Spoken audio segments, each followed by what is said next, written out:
Okay, legends, welcome to the Thursday Sesh on Celtic Down Under. I'm your host, Jared, and joining me are Jared and Dan. How are you, Jared? Yeah, I'm all right. I broke my finger. It hurts. But it's taking the pain away from other places. Yeah, the tissue is your dog sorting it out for you. Yeah, she'll lap it up. Happy days then. How you going, Dan? Yeah, fantastic. Ever since about, Wednesday morning, things have been going great. Just walking on cloud nine. Nah, I'm doing all right. Can't complain. I'm here. I'm above ground, positives. Got to find a silver lining in everything, don't you? We're still breathing. There's always the next game, so we'll be right. I think I even tweeted on Wednesday, no matter how bad it gets, I'm still not a Hun, and that's the real win. No, always. That's the best. Yeah, so I put in the podcast thing. We got demolished in Dortmund, so yeah, this is going to be a interesting pod. We'll try and find a silver lining just to drive everyone in the comments absolutely bonkers, because I know there was a few crazies on Axon the other day losing the absolute marbles. At one person saying, "Oh, at least we only like," actually said to one of the guys in their group chat, should say after the game, "Oh, and the positive was we only conceded 2 goals in the second half." So that's a silver lining. So then that just got all sorts. So we'll get into that game in a minute. But yeah, I'll just bring up a few comments here. McLaughlin, thanks for tuning in. Heavy vibes, deflated. Hope that's the hardest game over. I love Rogers, but think horses for courses in Europe comps. Jerry Burns, g'day lads, plenty to talk about. Yep. RL77. Hi folks, unfortunate accident and got concussion since Tuesday morning. Can't remember anything. What's been happening? All I have to say is... Palmer has been promoted and he's now captain of the team. Yep, and he's banging in goals. Did you miss that, RL77? He got rid of his shit moustache too. Whoops. That was me for once.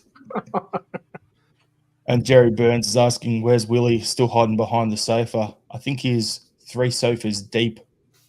So, yeah, interesting. And then smell the glove. Silver lining. Atalanta only won 3-0 away. Yeah, it's going to be interesting. Going into the game quietly confident, and was still confident about 15 minutes in, I think it was. What we got? 9, 11, yeah, about 15, 20 minutes in, I was still thinking, oh, we're okay here. And then the implosion happened. So I think the easiest way to sum it up is we'll do the usual. So the starting lineup, there was nothing really out of the ordinary there. It was the same team that started against who was on the weekend? St. Johnstone. So Caspar with Greg Taylor, Liam Scales and Trusty as centre backs, and Alistair Johnson on the right. Bernardo, Engels, McGregor in the middle, and up front was Kyogo Maeda and Kun. So I'm looking at that thinking, yeah, it'll be all right here, but all sorts of gaps there. Players just not good enough. It's probably the easiest way to sum the game up. So, Dan, what I'll do is I'll just get your thoughts on the starting lineup and then your general thoughts on the first half. We'll talk about the goals afterwards.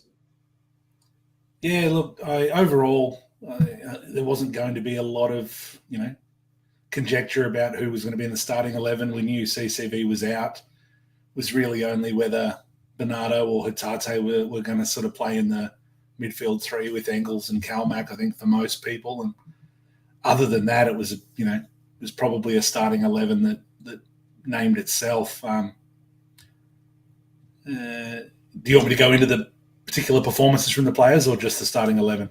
I think with what you're saying about the starting 11 is there's only really one player out that would have made that a stronger team, and that's CCV in for Trusty. That's pretty much it, right?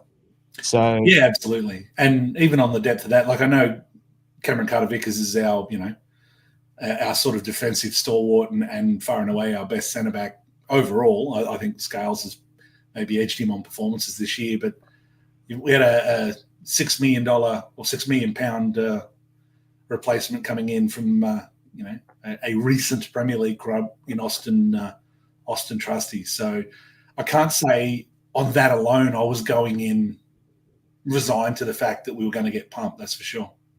It's not like it was Welsh holding down the fort there. So, I still thought we'd be okay. But Jared, what was your thoughts when you saw that starting lineup? And then we'll get into the talk about the game from there.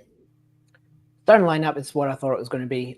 Trusty, he's had a couple of games against not really anyone. He's been put on the right-hand side when he's a left-sided player, which showed in that second goal when he deflected it into the goal. Instead of going with his right foot, he went with his left foot, which kind of deflected it in.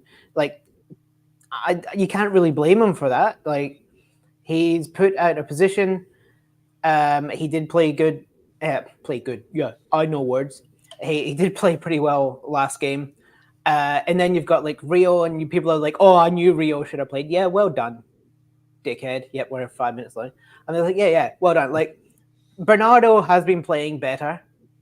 I know Bernardo was Brendan's first choice over everyone else last year in the Champions League. He thought he was going to do a good job. Rio's been very inconsistent. And then everyone comes in and goes, "Oh, Rio played better in the second half." I was like, guess what? Everyone played better in the second half. Is it because they were better? Or is it because Dortmund decided to take their foot off the gas? So I don't know if you'd make any changes to the starting lineup. I don't think it was a lineup that was a problem. I think it was, but everyone played like crap, really. Everyone played like crap. And CCV,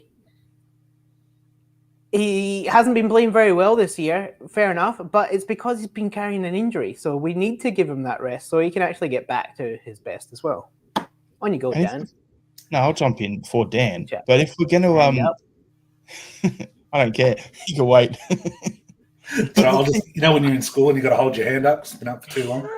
So what you're saying there, Jared, makes good sense, though, because what we're saying about it on Monday is Carter Vickers, why play him in this game if he's not 100%? This is a team that lost the Champions League final last year. We're not expected to win. If we got a draw, it was a bonus, basically. So if Trusty gets his game and plays, okay, shit happened, right? But I'd rather CCV get rested up now through the international break and come back after that when we've got Champions League games which are actually winnable for us, and have him for that fit and healthy, then rush him back for this game, play. We may not get done 7-1. We may get done 4 or 5-1 or whatever. And what happens? And then he's injured again and he's out for 3-4 months and misses the rest of the Champions League. I'd rather do that. What you were saying as well about Trusty playing out of position, the exact thing I saw for Trusty, and I had this on my notes, was the way people used to pick at Starfelt when he'd play next to Carter Vickers, a right footer playing left centre back. He looked clunky. He looked like his automatic reaction was to go with the right foot instead of the left on that side. It was the same situation with Trusty playing right centre back when he's naturally left footed. Everything's backwards for him. So he's going to look clunky. He's going to look disjointed. So if he's used to playing on the left, he's going to automatically think, I've got help to my right when the ball goes into the box, not I've got help to my left. So everything's backwards for him. So I'm not really going to point the finger at him. There's a few other candidates if we wanted to, but overall, as Casper Schmeichel said, 2 hours after the game, he was over that result. So, yeah. Dan, what are you going to say? I was just going to say, not that it would have made a difference, but if you go by my Twitter feed, I was suggesting Hatate over Bernardo before kickoff. Yeah, of course you were. But that's all right. It wouldn't have made a difference. We're going to get absolutely pumped regardless. No, I thought you're absolutely right. Look, I'm not going to sit here and shitbag Austin Trusty alone. He did look clunky, absolutely. He was played out of position, absolutely. And again, exactly like you said, Jared, he was not, he wasn't Robinson Crusoe. There was, I thought AJ next to him was pretty disappointing. I'm not sure what he could have done, but that young Pommy fella tore him a couple of times. And on the flip side, Greg Taylor was, just absolutely outclassed by Adeyemi. And it was pretty brutal to watch. The fullbacks got really torn to shreds. And I know Valle came on, possibly looked a little better, but as Jared said, was that a case of second half Dortmund sort of took the foot off the pedal, or did we improve a little? So no, I thought the big disappointment for me was the midfield three. I thought we just got overrun through there regularly. Bernardo was poor. Engels was poor. Kalmack looked so far off the pace. It was quite confronting, actually, to see him look so far behind. He couldn't get on the ball. He couldn't maintain possession. He looked slow. And coming from what we've seen from the start of the season for him in the SPFL in particular, it was a bit of a rude shock. And look, I'm not going to bag any of the front three. They didn't get any service. There was not a lot of options. They possibly didn't go looking for the ball all that often, but how deep can you drop from those positions, really? Yeah, so what we'll do is we'll go through the first half play-by-play, actually the goals here. So I don't really think we need to go to the usual process, first half goals, second half talk, second half goals. We'll just talk about it in general here and go wherever it takes us. So Willie sent through his notes because he did a bit of work, and then daylight savings has started a week earlier in New Zealand than it's here. So it's 11 p.m. over there in New Zealand. That's why he's not on the pod tonight, everyone. So he's not hiding behind the sofa. He's probably snoring. So, yeah, just the first one. I think the penalty was a bit of a obvious one. It's unfortunate for Schmeichel bringing him down. Got no complaints about that myself. Willie says he's got no complaints.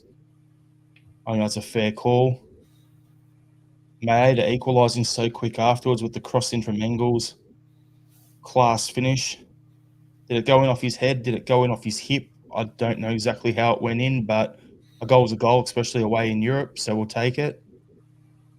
Adeyemi for the make it 2-1, drifts in and from the edge of the box. Shots deflected off Trusty in for the instant reply. That's the one you were talking about earlier, Jared, where he went with the wrong foot. Then Adeyemi picks up a loose ball again and rifles home the third, so the first half hat-trick for him, I think it was. I know he got his hat-trick later in the first half. Garasi penalty, Engels kicking his feet. Soft, but we got the same call against Bratislava. So, yeah, for me, I just look at it and go, you take the good with the bad. The third one, Adeyemi at press. We gave the ball up to complete his hat-trick. So at half-time when it was 5-1, I was looking at that going, 2 penalties you can't complain about, and 2 of their goals were from us giving the ball away. Softly giving the ball away. And then the other one was a deflection. So realistically, it's a question I've got for you boys on the run sheet anyway that I wanted to know was, I've got it for a hot take here. Were Dortmund really that good in the first half, or were we that bad because I had the 2 penalties and 3 goals of us giving the ball away in the game overall? For me, they were good. They were not 1 step quicker. They were 3 or 4 steps quicker. But that's the difference between we play in Scotland, you can get away with it. In Europe, you get absolutely punished, especially against the cream of the crop. So what do you think, Jared? They were phenomenal. Like watching them, it was like they were on a completely different level. We look fast in the Scottish League, and we have a very fast team. And then we saw that, and I was like, wow, we look like so slow. Like they were phenomenal, and I think that's why we looked so bad. Like we were terrible. But I don't know. Everyone just looked shell shocked. We were missing easy passes. I don't think you can say it was because they were good and we were or we were bad. I think it's a bit of both. But in their midfield, like we were saying, their defense wasn't good. Their defense was pretty crap. But the thing is, we couldn't even get it to our attackers to even take advantage of that. Their midfield was just like everything was getting shut down. And then like in their counterattack, all of a sudden there's 4 against 2 when we were going forward. Like I think it's a bit of both. They were absolutely phenomenal, especially Adeyemi and Brand. Holy crap! They just they tore us apart. And yeah, like it just looked like after that 15 minutes we just went, oh fuck, and went to shit. Yeah, I'm just looking at some comments here and everything as well, and yeah, like the reason I asked that question of was it us or was it them is because that's what you're looking at on Twitter. Like, especially after the game, you had some people going, "Oh, Dortmund were amazing," and then you had other people saying that that we were absolute rubbish, and that's the reason for it. And I'm like, it can be both. We played absolute shit. We played absolute worst we played all season, and they showed their class, and that's what you get. So I'll just bring up some comments, and then we can go back into the game there a bit. So an earlier comment here from Pete McGee: CCV has been the weakest defender so far this season because of injury. On balance, I'd say Valle looked better than GT when he came on. Jerry Burns, yeah, we'll keep that one for a bit later. Smell the glove. Another silver lining. Dortmund game wasn't as bad as watching the Rings of Power series. Love it. Chuck some silly comments in there. As you said earlier, Dan and Jared, you can't really blame the defence for once. Our midfield was MIA from the start, and they usually are a bedrock. Can't fathom it. I think they're just all over the place. There was massive gap between. There was like 3 minutes in. Kalmack is probably 20 metres away from the other two in the middle of the park, and then they've got 3 guys across that break. That's what they're breaking. So I was really disappointed in Engels. Engels came from that league and looked like he had never played against a German team in his life. Yep. Then we've got Pegleg saying here, we must be more conservative against teams of this calibre, particularly away from home. 4-5-1 with a mid-block counter-attacking team. Then off the back of that, you got RL77 saying basic problem is we need 1 or 2 quality defensive midfielders for half a dozen European games, but no need to play them in any other games we play. And that's why we didn't sign. Who was that guy that was at Leicester? Amati or something like that we're linked with, the big defensive mid. Daniel Amati. That's the thing. He would have been perfect for that game. But what are we going to do with him the rest of the season? What have we got here? Pete McGee saying, the truth is we're beaten by a much better side. Okay, we contributed to our own downfall with too many slack passes. We also had 2 pens. Need some context here. Michael Ross responded to that saying, under clueless manager. You guys were saying about Dortmund. So Pegleg saying, someone said Dortmund fans after the game were saying on social media that no other Bundesliga team sets up like that, like we did against them, were far too open. And then Michael Ross said even Real Madrid wouldn't go there and play that open. Robert Gibson, here we go, we're pure shite. Michael Ross saying the really terrifying thing is Roger said he won't change. And then Robert's coming up saying we were worse than a cheap rub and tug. Michael Ross saying, I've always berated Rodgers and Ange in Europe. Pete McGee saying they're on a different level. That's the whole point. So realistically, going through a bunch of these comments, it's like, it seems like it's a combination of things. Like overall, we're, I think realistically, if we had come out of that lost 2-0 or 3-0, you'd be like, yeah, that makes sense. But losing by that much, it's disappointing more than anything. Can't give him that much space. Then second half, you had Grassy scored off their press, where we turned it over again. And then 7-1. Yeah, I can't even remember who scored that one for them. So I stopped caring by that point. Yeah, I was pretty much looking at the clock going, should I just go for a shower before work now? Actually, wait till the final whistle. That was pretty much me at that point in time. So Yeah, we'll go into the actual management thing, which are some of the guys in the comments were saying there, because Michael Ross is saying that his dog could win our league with Celtic as manager. So I'm going to go to Willie's notes. So what he says about Brendan is Brendan got his tactics horribly wrong on the night. Had it been his debut season in the tournament, then I'd have put it down to us being naive, but he's a seasoned pro manager and it's more arrogant than anything else. To try and go toe-to-toe with a footballing giant was just stupid. Play to your strengths, not theirs. His next comment is, I really hope when we go to Bergamo that he takes stock of what happened tonight, but I doubt it. He's a top draw coach and we're lucky to have someone of his quality around, but he needs to be modest enough to know we just can't play like that against the big guns. Dan, what's your thoughts?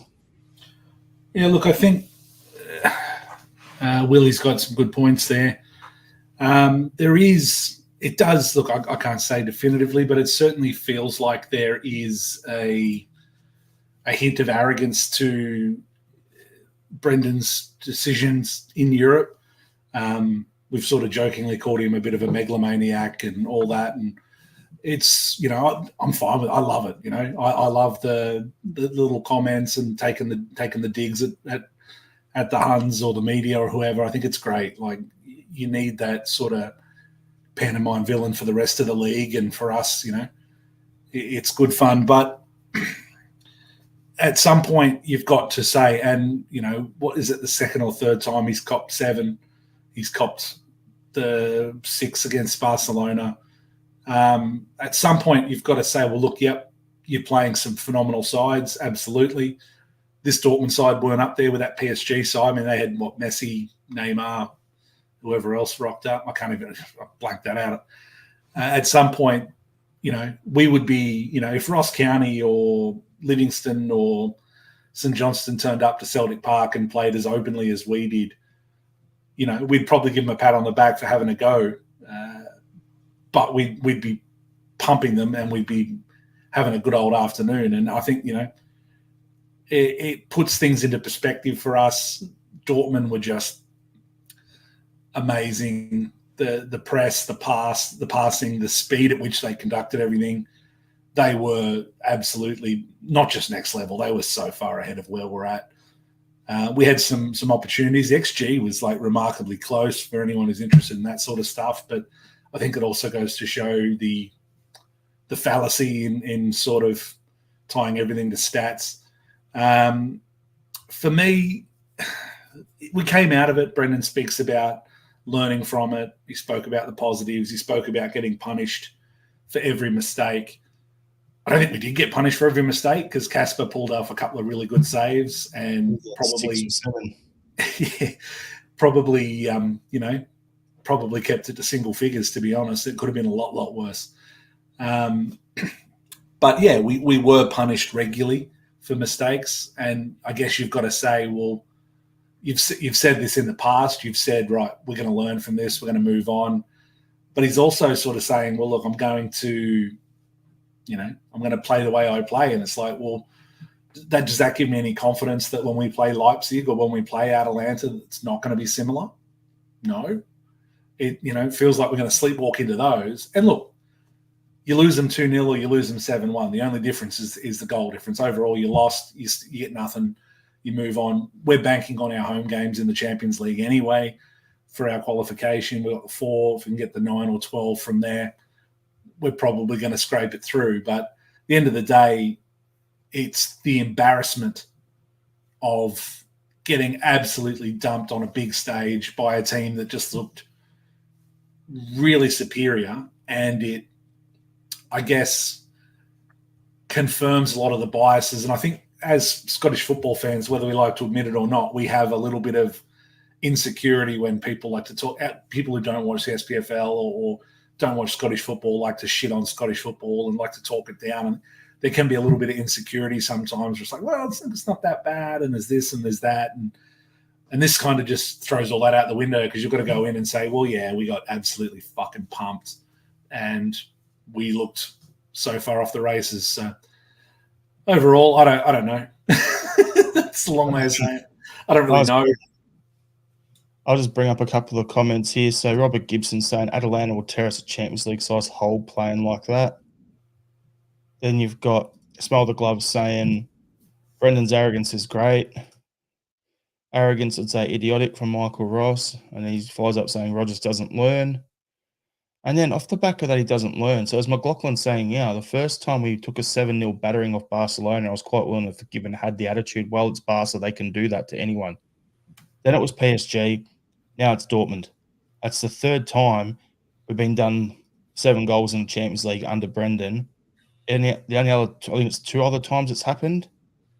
Each manager was only once each. So Michael Ross is saying he'd bin Rodgers at the end of the season. That won't be happening.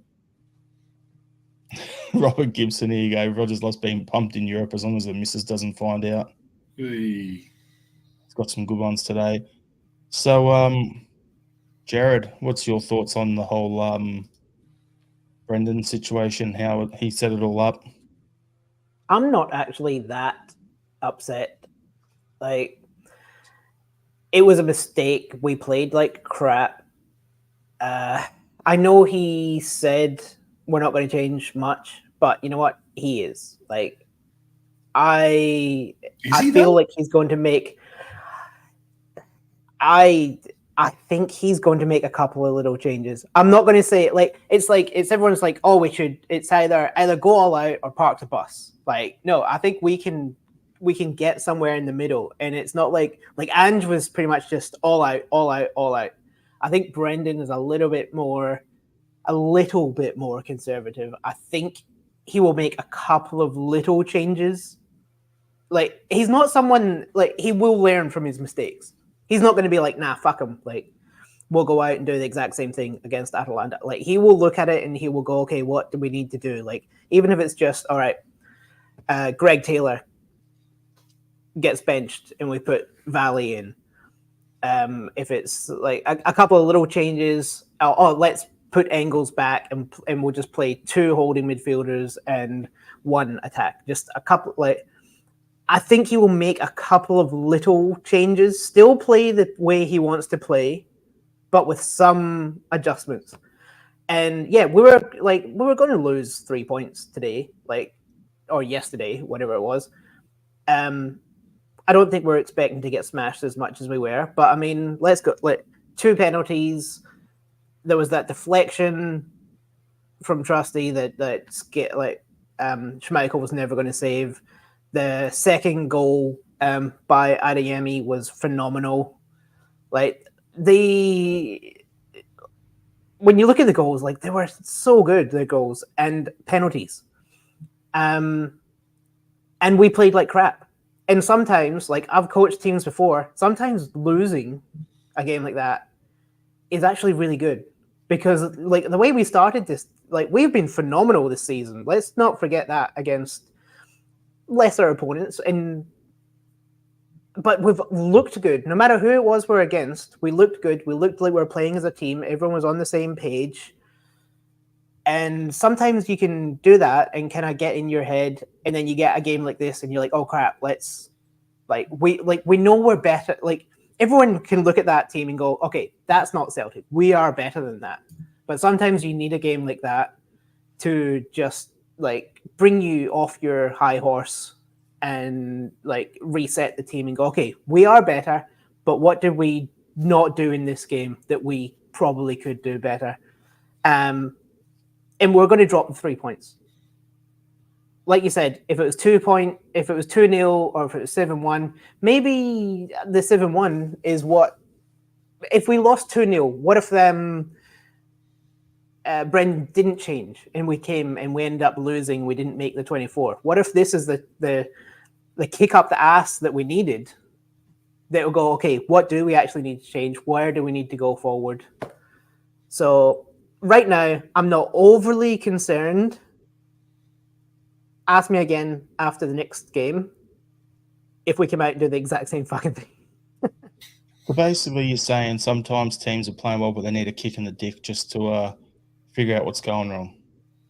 Yeah, especially how we've started. I think we've got a little bit too ahead of ourselves, but we've been playing against teams like freaking St. Johnson, and then we've come up against the Falkirk of Germany and got dominated. So I'm going to bring up a comment from Hang on, Michael Ross. I'm just going to 'Cause point out right there will be no bigger praise that Dortmund ever received than being called the Falkirk of Germany. Michael Ross just going to let my dog type his thoughts, and then he's come up with that there. So all I have to say is the dog talks more sense than us sometimes. So well done. Can you translate that, please? No.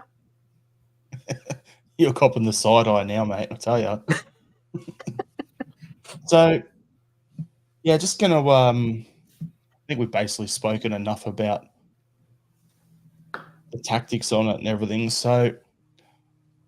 And Brendan and that. So we'll just go to the player focus. So we go through after a Champions League game and we give our player ratings. So what I'm going to do is I'm going to go through the player ratings that Willie has given and his summary. And then do you guys agree with it? And if not, tell us why. Now, we're not going to go in on... I want to hold off on going in too hard on Greg Taylor now because that's the very next topic for us, okay? So just pre-warning is don't go on tangents. Spoiler alert, Greg Taylor's about to get fucking trashed. Because we're coming back to that. So player ratings, Willie has Schmeichel as a 7. Really busy night. Had a really busy night and had some smart saves. It stopped it hitting double figures. What do you guys reckon?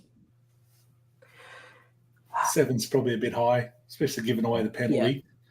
Yeah. I would have gone 5 for me. 4 or 5, yeah. Yeah. He gave away the penalty and he threw the ball to like that. That was a bad decision. If it wasn't for those two, yes. But yeah, I'll go 5. And then he's got Alistair Johnson, 3. Absolutely no answer to his performance. The Gittins got rinsed nearly every time though he was on the ball, went off injured. I'd say, 3 or 4. For me, I actually thought he was one of... There was only 3 players at halftime I would give pass marks to. Johnson was one of them. Scales was one of them. And Maeda for his work rate. That was it. So, yeah, I'd give him a 4. We didn't want to jump in on top of each other there. The polite waiting. I think AJ's still carrying a few knocks. We've sort of worried about the leg and the back. He just doesn't look as fit and firing as he was. He was also the most fouled player in the game, so that probably didn't help. But yeah, 3 is pretty fair for me. Yeah, I agree. 3. Trusty, 3. Anything, Jared? Yeah, he made a few mistakes as well. I think 3 is all right. Like, especially considering he's not had a lot of lead up either. Like, he's new to the team, played against some crap in Scotland, and he got a little bit better each time. I mean, his first game was against the Dortmund of Scotland, Falkirk, and he played alongside a completely different centre back. So, like, I think we need to hold our criticism of Trusty. Like, I think he did a decent job. Like, 3 is fine. Like, he wasn't great, but like, give the guy a chance. With that as well, everyone was ripping Scales to shreds this time last year as well. And look at how well he's come on. So let's not throw the baby out with the bathwater with him just yet. Dan? Yeah, absolutely. 3, 4. He got in some good duels, but as you said, he looked, very out of shape on the right. So I'm not going to hold it against him. Taylor, Willie's given him a 0. And he goes, ADM, ran him ragged and he shat it big time. No points given because none are deserved. The rest of Willie's thing, that was one of the most pathetic, pitiful performances I've seen from a Celtic player in my lifetime. So we will come back to that. I skipped over Scales because he's given Scales a 5. It was a nightmare shift for him having to cover both left centre back and left back. Had some timely tackles but was outmanned. I'll give Scales a 4. And clean up for the right centre back a couple of times. Yep. I'll give him a 6. As you said, he had to play left centre back. Half the time he was playing left back, and he was cleaning up mistakes for his right centre back on occasion. Does he get? I thought he was the. Does he get 3 wages? He should do. You get 3 times the balaclavas. Nice. Jared? 5. So when I said Taylor before and I gave Willie's one, I didn't ask you for his score there. But Smell the Glover said, can we give minus marks? And that's what I'm thinking too. For me, it wasn't a 0. It was a -3 at least. So, yeah, we'll talk about that shortly.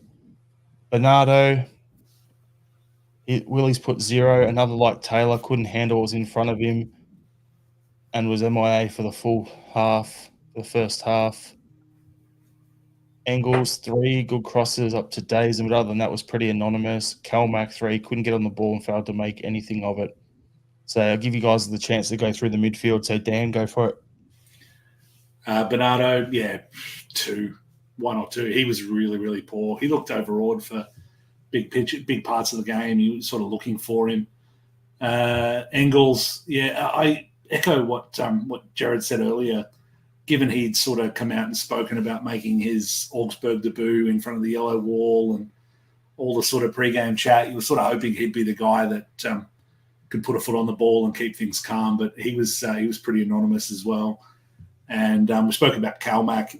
I think the other 2 did drift a little too far forward on occasion, which left him exposed.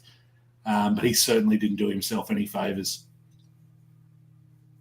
So 2 for Bernardo, 3 for Engels, 3 for Calmac. I'm going to copy. I'll copy Big Willie's scores there. Jared? I'm going to give all 3 midfielders a 2 and the midfield coach a 2 and whoever told them to do whatever the hell they were doing for the whole game a 0. They were all terrible, but also the fact that they kept doing it and there wasn't any changes, no one was coming. The whole midfield was just our attack could have done something. Their defense was crap. Our midfield just couldn't get the ball forward. We couldn't do anything in the midfield. Everyone gets a 2. And then up front, we'll lump the 3 of them together. Willie's giving him a 2, no service to go on and wasted a glorious opportunity. Maeda, 5, bright start for his goal and his efforts, and no service meant he dropped deeper and deeper just trying to get involved. Kyogo, 4, totally alone, couldn't get involved. I think in the first half, I said in one of the group chats, we've seen Gavin Strachan's laptop more than Maeda saw the ball in that half because they showed a picture of the bench 3 times. You could see Strachan with his laptop on the bench. I don't even think Kyogo touched the ball 3 times in the first half other than a kickoff. So, yeah, for me, disappointing. I would give them no ranking, to be honest, but I have to. So Kun can have a 2. Maeda can have a 4 for his work rate. Kyogo can have a 2. Jared?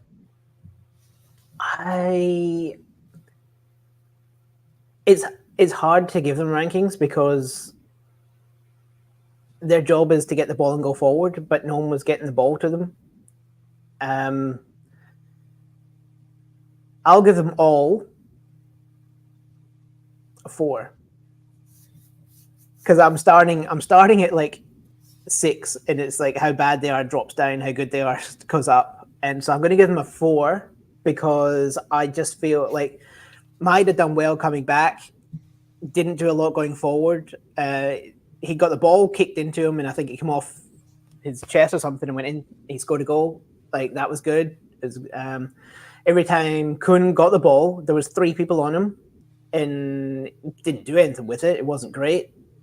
And Kyogo didn't do anything. He was running around a lot, but ball wasn't getting to him. So it's really hard to I think the forwards are the hardest to give any sort of marks to because they didn't do anything, but it was because nothing was coming through to them. And then when things did go through, they were getting very heavily marked, getting the ball turned over and back down the field. And Dan? Yeah, Kun too. No service. Did have that wasted opportunity. Probably didn't. A couple of opportunities there where he wanted to dribble forward and was sort of dispossessed pretty quickly. Maeda, you've got to reward the work rate. He did create 2 chances through the match as well.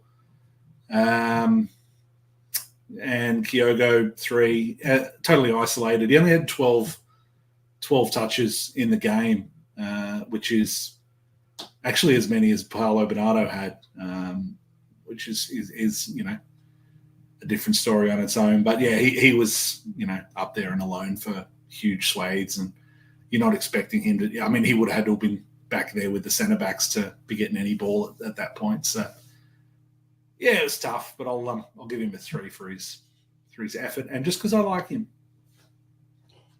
Fair enough. And with the subs, honestly, I think the only 2 that made any sort of difference was Atade coming on and, mental blankie, Valle, however you want to say it. I think everyone's saying is Valle. Those 2 actually did something. Yang coming on was just fresh legs. Ida coming on, same problem as Kyogo, got no service. So, yeah, overall, and then the Bricky coming on was more because of an injury than anything else. So, yeah, overall, it'd be good to move on from this game. So, I do just want to note, despite the fact he came on in the 86th minute, Ralston had only 1 less touch than Paolo Bernardo and Kyogo during the game. So, wow. That sums it up, really. Normally, I'd finish the game talk about who was your man of the match. So, it's pretty obvious who the man of the match was. It was Adeyemi. The referee for blowing the full-time whistle.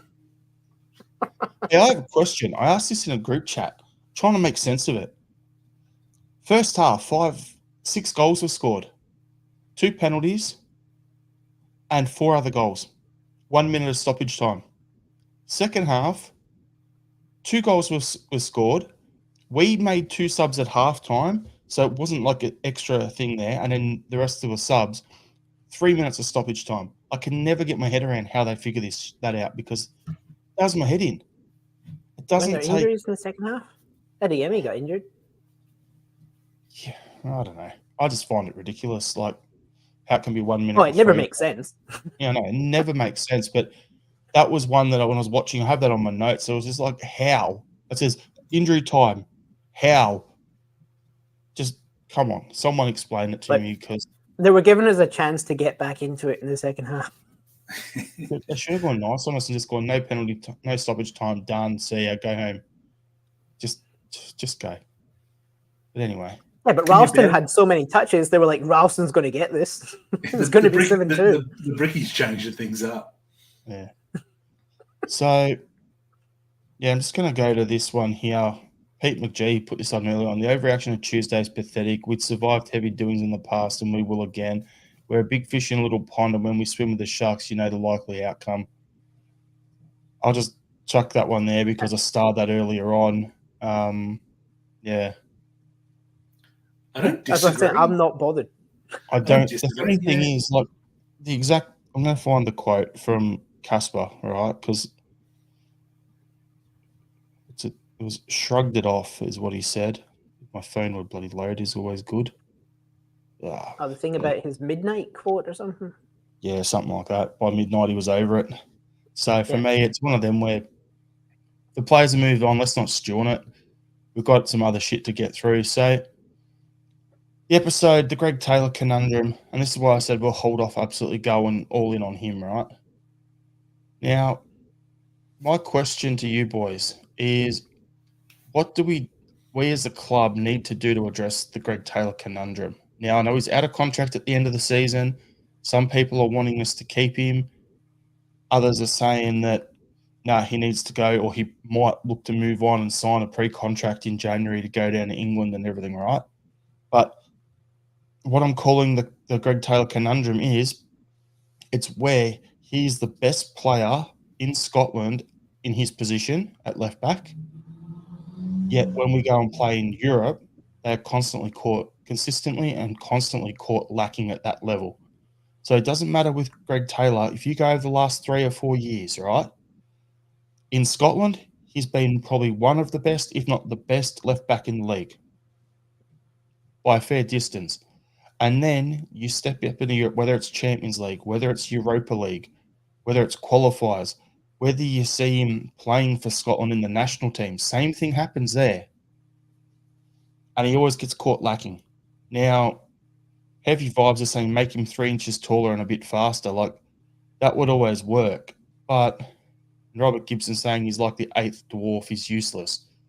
So, for me, I just want to know, Dan, what do you think on that? Because it's not just Greg Taylor in that conundrum for us. Like, we've got players like Calmac got exposed earlier this week, but in Scotland, he's the best player in that position in that role. So what do we do in that situation? And then we can go into the Greg Taylor thing off the back if you want. Yeah. Well, look, I think when you talk about the Greg Taylor conundrum, I think that's almost representative of the Celtic conundrum. We are far and away so much better than the teams that we play week in, week out in Scotland. As you said, Greg Taylor is, quite comfortably probably the best left back in the country. When we go into Europe, we are finding that when we're playing teams of, any real caliber, and sometimes even not, like I was going back through some poor results over the last few years, and you remember like Maribor and Malmo and Bodo Glimt and was it the Lincoln Red Imps, like some fucking horrendous results. And it's very symptomatic. It's the same. Like Greg Taylor is, comfortably one of our most reliable players week in, week out in Scotland, in the Premier League. But we've spoken about, and people at the club have spoken about, and you listen to anyone on Clyde Radio, or whatever, spoke about Celtic's aspirations and ambitions are firmly in Europe, or they should be firmly in Europe. And can we compete with the best clubs in Europe with Greg Taylor at left back? I think we have a body of evidence to suggest that we can't. Can we attract someone that changes that is, a significant upgrade? Well, I'd argue that from what we saw in the second half, Alex Valle looked so much more comfortable than Greg Taylor, even though that was probably the side they kept attacking. I thought he looked so much more comfortable. So is there, I guess, an opportunity for Valle to come in and be an upgrade moving forward? I don't know. But at the end of the year, if we win the league and we win the Scottish Cup, we're all going to feel quite happy, and we're going to celebrate, and there'll be the scenes in Merchant City and all that. And no one will really care. And then next year in Europe, we re-sign Greg Taylor and we get a humping. We're going to be having this exact same conversation again. So, do the club want to improve? What do we want to see from the club? What do we expect from the club? 100%. And then Pete McGee saying Valle looked right at home when he came on. He's got a £3 million release clause. Like, if he does that again, say we go to Atalanta and he gives another level of performance again, I'd just be saying pay the $3 million and get it done if he wants to stay long term. Because I know I haven't seen a lot of him, but he looked a lot more assured than Greg Taylor in Europe. So, yeah, it's the same thing for me. I agree with pretty much what you were saying there, Dan. Jared, what do you got to add to that?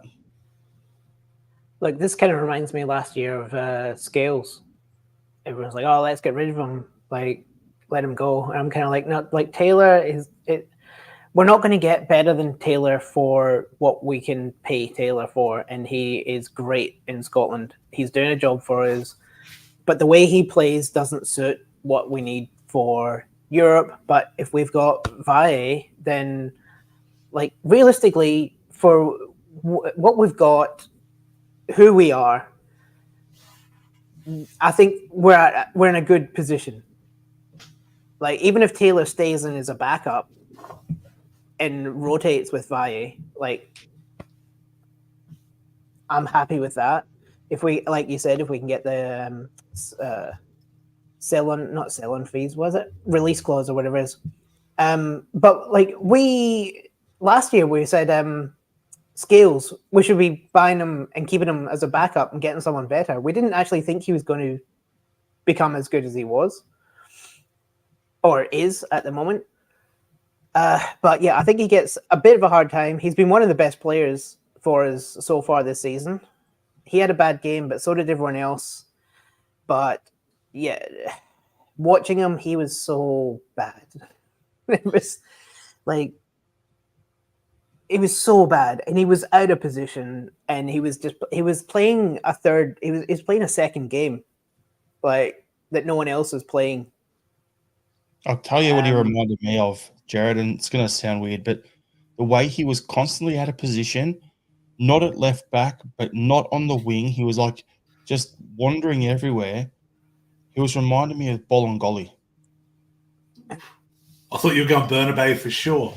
No, because you're not wrong, but I thought that was leading to Bernabeu the whole time. Bolingoli is fucking spot on.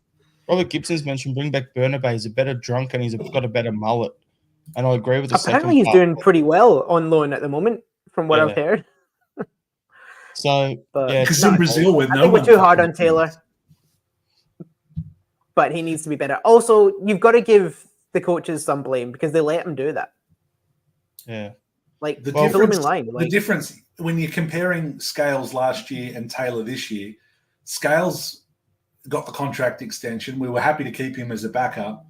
Taylor's off contract, so we've got an actual decision to make here on whether they want to keep him or not. And as you said, we've potentially already got an upgrade and a replacement in the squad, as long as we're willing to meet the release clause. So I like Greg Taylor. I've been a Greg Taylor defender, but I think his time at Celtic is coming to an end.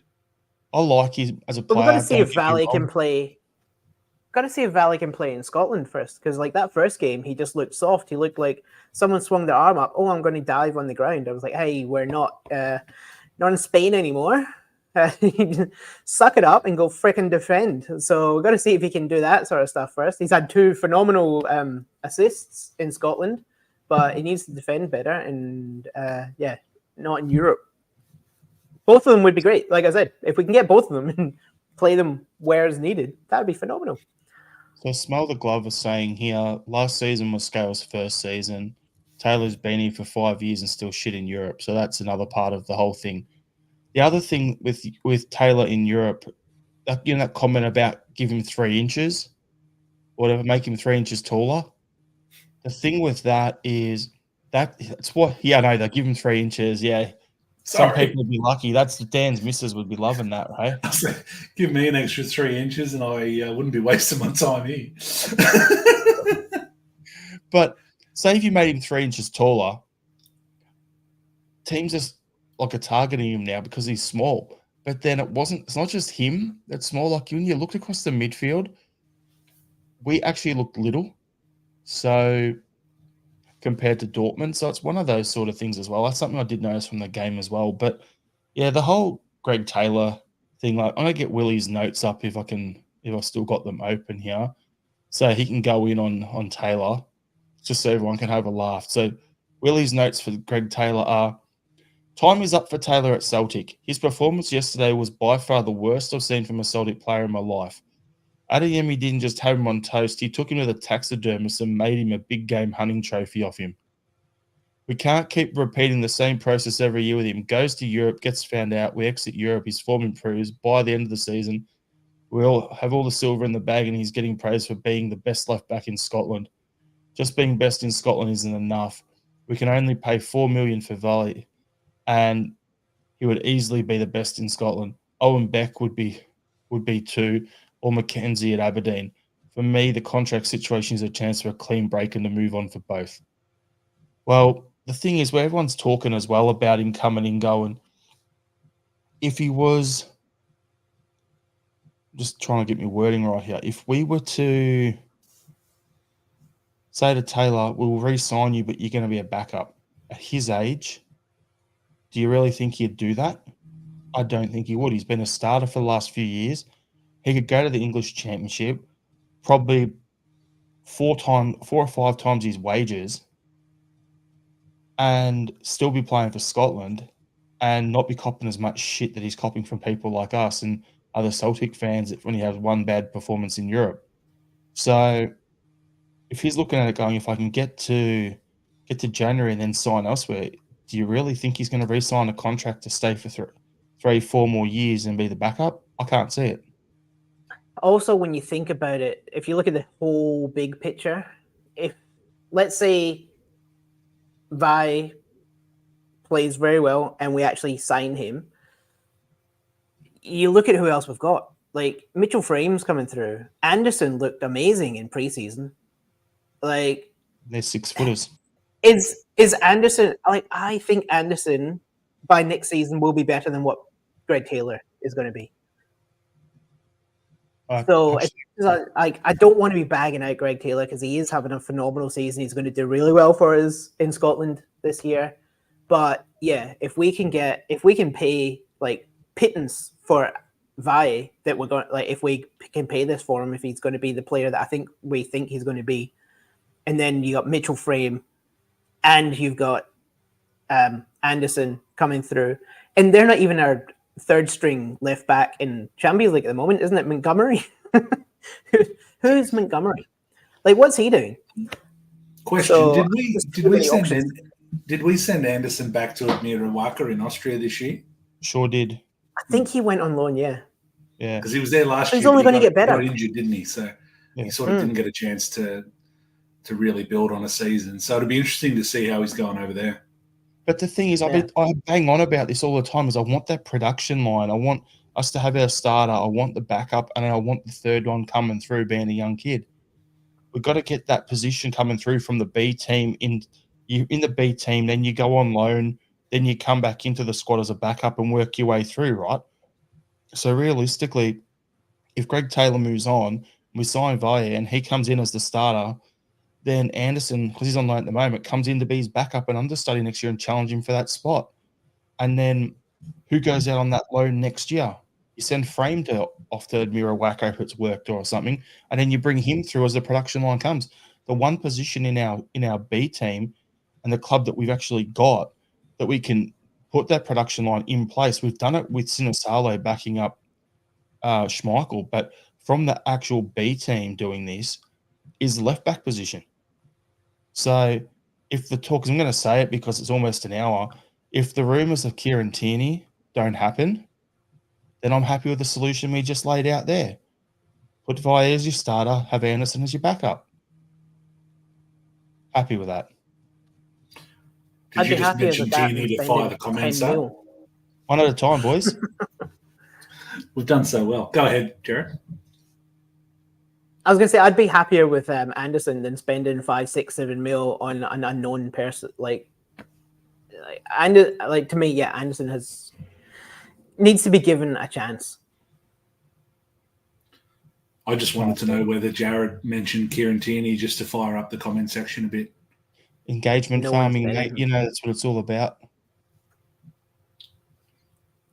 So, nice. Also, Maeda. How crap is Maeda?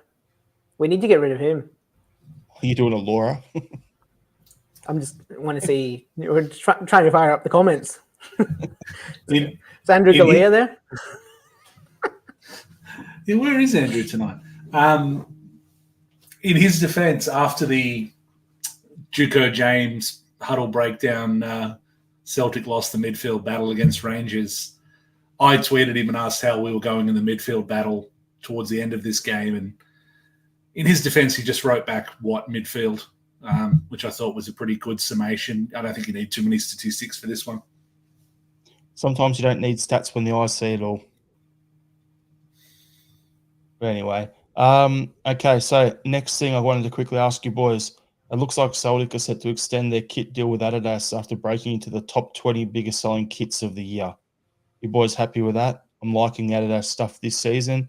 Last season, not so much, but yeah, I just wish they'd release fan kits that weren't the snug fit for like the footballers. Like design them for some of us like larger blokes. Like New Balance was great for that. Adidas ones, sometimes it's like you put your top on, and it's like, oh no, I'm a straight jacket. You might just need to buy a size up, mate. Yeah, it's a bit hard to do that. Even if you go up 3, it's like still like this when you got long arms and a bit of a gut and everything. But yeah, not ideal. I like being with Adidas. The kits here or there, they've had some good ones. They've had some less than stellar ones, but they really just for the pure range of merch. Like if you can get and I know everyone complains about, they've released this, they've released that, and they've released the new retro shit, which I was kind of waiting on because when you look in the sports stores at the moment, they've got the exact templates for Man United and Juventus and Bayern for the same thing and Arsenal. So sort of waiting for that. But you don't have to buy it. But someone like me, gift to myself now and then, it's like, all right, well, I can go and buy this or that or whatever. They have so much more stuff than like, if you go with a smaller, you wind up with someone like Castor, for example. I don't know why I would just pick them as a random manufacturer off the cuff of my head, but the kits are uninspiring and pretty crappy quality, but the range of merch is quite limited as well and of pretty substandard quality. So at least, if you're getting Adidas, you're getting pretty good quality shit. So all I'm going to say is bring in this one, get that, chuck a Celtic logo on it. If you're going to go all the old retro stuff, I'll be buying that. I'd buy that. Good fucking heartbeat. Jared, what are your thoughts on the whole Adidas thing? Adidas is pretty decent quality. Put another logo on it, it's still going to the same price. So better the devil you know in these sorts of situations, I think. And yeah, they give you options. Like people complain, they're just trying to make money because they're bringing in so many kits. I was like, it's not compulsory to buy them, right? But at least you've got options. Like you buy one a year and just pick the one you like the most. That's what I do. But no matter what brand's on it, it's going to be white and green, and the hoops are going to go this way. Except in the Champions League where they stop for a bit. I always look at it and go, like this year, the plan will be probably get the home top and the yellow one. The away one, it's like, I don't know if I feel like joining the RA or not this season. If I feel like it, I might buy it later in the year if it's cheap. But like they're okay. Last year's one, bought the black one and the home kit. That's about it. So it's like you figure out what you can do. But Smell the Glove actually agrees with me. Release kits for real, man. Yep. People with a beer belly would be fun. I would like to see eventually like Umbro do another range again. But I think that's more nostalgic for me. I don't know if it'll be shit or not, but RL77s would have won last night if we had a Puma kit. All I got to say is Puma are so much worse. Puma. Don't be Husky Puma. Gentlemen. I look like I'm wearing a crop top if I try and get one of them on. I'll tell you. There's only one worse than that too, and it's who is it? Not Macron. The guys they do Wickham Wanderers. I've got a Kappa shirt over here somewhere, and when I wore it, it looked like a condom full of walnuts. That's a visual. My cousin has a band in Scotland, and they have a song called the Anti-Kappa Crew. Shout out, surely. Give us a name. Scar Souls. It's a ska band in Glasgow. Scar Souls. Anti-Kappa Crew. Whoa, good question. I think so.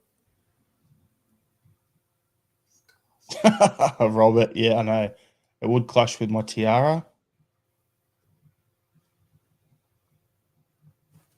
Yeah, I'm just trying to get the name of that kit for who does Wigan Wanderers again. Now we're all on ones. This is captivating. It's great for whoever's watching, but it must be really good for whoever just listens to the O'Neill's. world. There you go, O'Neill's. They do the Penrith Panthers kids. You got to buy about 4 sizes up to get anything that goes remotely close to fitting. I tried on the 7XL because the normal 2 or 3 was too narrow at the shoulders for me because I to get the actual shoulders so they're out like here, right? And 7XL, and it was like I struggled to get my arms up past here. I wouldn't be able to wear it at the game to celebrate any tries. No chance.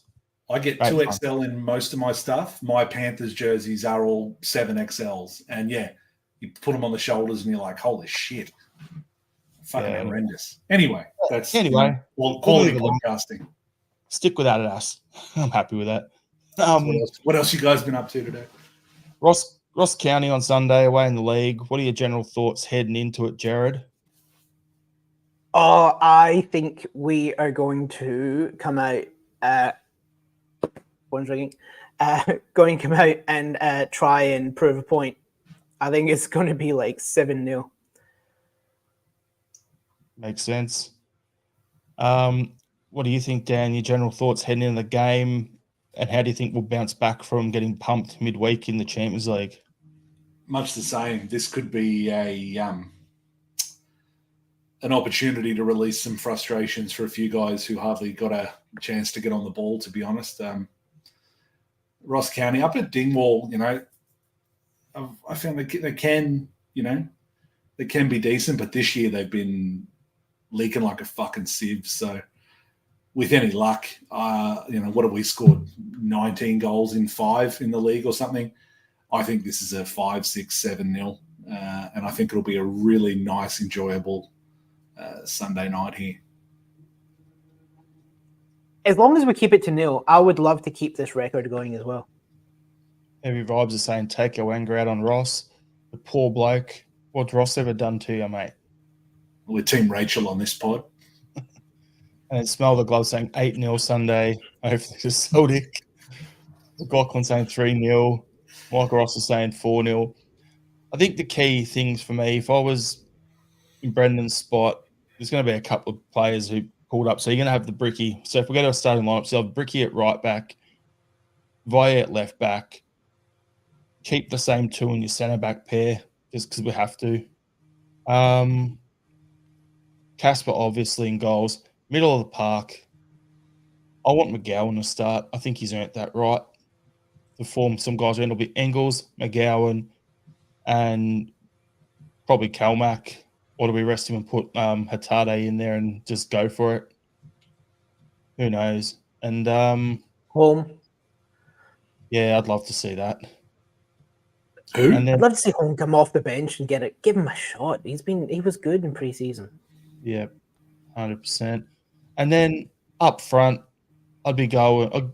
You can't be dropping Kyogo. He got no service midweek, but he did decent the week before. So I'd be having Kyogo in the middle, and then I'd be having Maeda and Kun, and let the guys just go out there and,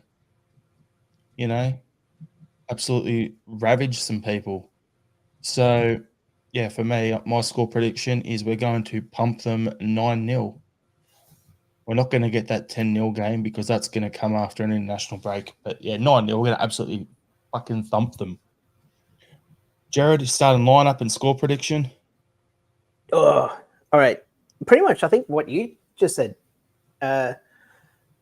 Ralston, Trusty, Scales, Vi, Schmeichel. Midfield. Yeah, I'm going to go with Engels, McGowan, and McGregor. With Home coming on sometime in the second half, and then same front line because get up to a good don't wait till the second half to bring Kun on to score 4. Let him score 4 in the first half. Take him off, give him a rest, and give James a run or Yang. Yeah. If we're up by 4, give Yang Yang's actually not doing too bad. I think a bit more game time for him, and he can Are you listening? He can take over Palmer's position, and Palmer can go. Robert's asking, does Holmes still have a pair of boots? Don't know. He can take Palmer's. Oh, speaking of Palmer, I was looking at something before. Apparently, there's reports in Honduras that he said that he's going to scale back his social media presence and focus on his fitness and performance to try and get up to the levels that we need. About bloody time. That's what you've been getting paid for the last year and a bit. Anyway, Dan, what's your starting lineup and score prediction? Yeah, look, pretty much similar to you. I want to see McCowan start. I'm just a huge fucking Luke McCowan fan. I want to see him do well, and I want to see him given opportunities. I would quite happily see Hatate back in for Bernardo. Is Bright Cream anything like Brill Cream, or is that a misspelling? The Brill Cream. The old Brill Cream. I wouldn't change a hell of a lot else. We've seen how things go when we make wholesale changes, and it can be quite concerning. So I'd potentially start Adam Eder as well, just for the fucking moles. Get him up there and get him an early game, particularly if Ross County are going to try and stick in as much as they can and play that low block, get the big man involved. You want the battering ram out there? Yeah, why not? I just fucking really like him. I'm just a vibes selection guy at the moment. Selecting on vibes. It's the vibe. Cool. So what's your score prediction? 8-0. And what do you say, Jared? 7. Look, we're totally just keeping it low key here. We get pumped in the week and we're like, that's it, get the anger out. 7, 8, and 9-0. Fucking hell. Gotta love it. But like we have played so well in Scotland. Like it was a bad game. Like there's no use getting caught up with it. We're going to lose. Let's move on. Back to Scotland, Ross County. Fuck them. Yeah. No Dortmund offense, Ross might County, be if anyone. Dortmund might be the Falkirk of Germany, but fucking Ross County are not the Dortmund of Scotland. So no, Ross County are the Ross County of fucking Scotland. And that is not a compliment. Fair enough. All right, boys. Well, I think we'll leave the pod there. Thanks everyone for tuning in. We'll go to our final thoughts. And so you first, Dan. Just an update on my last final thought where I just had my car stolen and I was a little bit down and out. Insurance payouts come through and I'm buying a car right now. I just don't know what I'm going to get. So if you've got a good family-sized SUV that you really like, let me know because I don't really know what I want and I'm trying not to just go and buy a fucking flash beamer. So talk me into something sensible, please, in the comments if you can. Put it in the comments. Or what's your Twitter? I can send it to you. Undiluted or something. At Undiluted7. Talk me into a good family SUV with big boot. Need a big boot. I'm a big boot guy, if you know what I mean. But you love junk in the trunk, everyone. But other than that, bad result behind us. Move on. Absolutely gub some fucking shit cunts in Scotland, and let's get that good feeling back. Yeah. And then definitely follow Dan on Twitter if you want to see the most opinionated twat. It's an enjoyable read. I should point out that I don't even put my most controversial opinions on there. I've got a burner account for that because I'm a public servant. That's a joke for anyone that's watching. What's your final thought? My final thought is, I was going to say, like, no matter what happened in the last game, it's like we're in the Champions League. We're number 1 on the table. We're undefeated. We've had 0 goals against us. We're a financially stable club.